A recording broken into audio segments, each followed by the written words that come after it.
Overcharging ng ilang tricycle drivers ngayong nararanasan ang pagbaha sa Dagupan City, iniinda ng ilang pasahero. Tutukan sa report ni Claire Lacanilaw Dungca.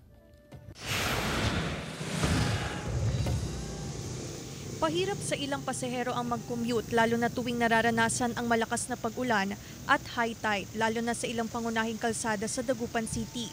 Idagdag pa sa kalbaryo ng commuters ang ilang tricycle driver na sinasamantalang pagbaha sa mga lansangan dulot ng high tide para maningil ng sobra kaysa sa minimum fare na 10 pesos. Ang 52 anyos na si Marilyn Cayago, wala raw magawa kundi pumayag sa mataas na singil lalo na kung nagmamadali. Minsan kasi meron yung sobrang maningil kahit kasama mo na yung senior.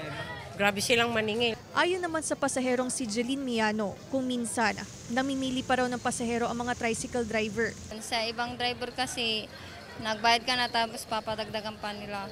Para naman sa mga namamasadang tricycle driver, iniinda rin nila ang baha sa lungsod at minsan nakararanas pa ng mabigat na daloy ng trapiko.